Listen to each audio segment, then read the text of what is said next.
Pak Pendeta, ada yang mau saya tanyakan ini khusus akhir-akhir ini banyak di podcast beberapa hamba Tuhan ketika diundang dalam podcast mereka dan berbicara tentang keselamatan. Yang saya heran mengapa mereka tidak begitu jelas atau strike tentang mengatakan soal keselamatan yang dari Tuhan Yesus. Sebetulnya bagaimana itu? Nah, Anda melihat itu?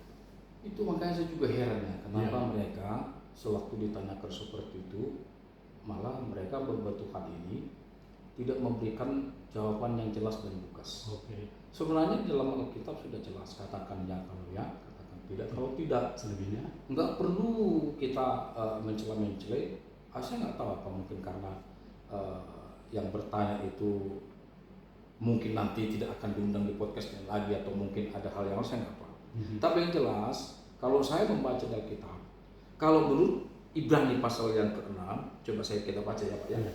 Sebab mereka yang pernah diterangi hatinya, yang pernah mengecap karunia surgawi, dan yang pernah mendapat bagian dalam Roh Kudus, dan yang mengecap firman yang baik dari Allah dan karunia-karunia dunia akan datang, namun yang murtad lagi tidak mungkin dibebaskan lagi sedemikian hingga mereka bertobat, sebab mereka menyelipkan lagi anak Allah bagi diri mereka dan menghinanya di muka umum. Artinya apa?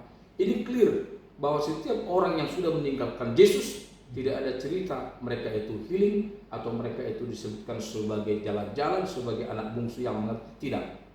Mereka tidak akan mendapatkan keselamatan. Atau mungkin saja memang dari awal mereka tidak orang yang diselamatkan. Seperti itu saja kita sampaikan. Cara seperti itu Pak. ya, memang dugaan saya juga ini atau kompromi atau supaya ya seperti tadi tidak diundang lagi di podcastnya.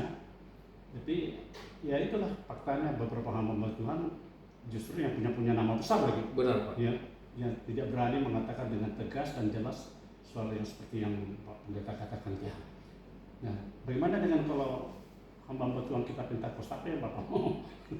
Ya, nah, kalau seperti ini misalnya kalau itu terjadi dari hamba Tuhan Pentakosta yang seperti itu, yang tidak jelas itu bagaimana? Saya akan terus berkata, kita sebagai hamba Tuhan, kita ini bukan hamba uang, juga bukan hamba daripada mammon. Ya, yang kita layani Tuhan. Nah, kalau seumpamanya ada orang yang mencela-mencela, bahkan mungkin itu dari denominasi sekalipun kita, atau mungkin dia keluar tidak lagi di tempat kita, yaitu sudah menghilangkan anugerah yang sudah Tuhan sediakan bagi mereka. Nah, orang yang menghilangkan anugerah atau melemparkan anugerah itu, justru sebenarnya jangan kasih mutiaramu kepada anjing dan babi. Nanti kalau kasih mutiaramu kepada anjing, dia akan berbalik menyerang. Dan juga kalau kasih kepada yang namanya babi akan kembali kepada Tuhan.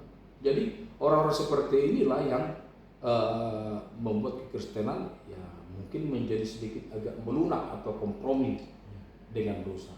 Kalau saya sih harapan saya, maunya saya ya kita katakan ya kalau memang ya, kita katakan tidak kalau tidak. Kalau di luar itu sudah sih Pak.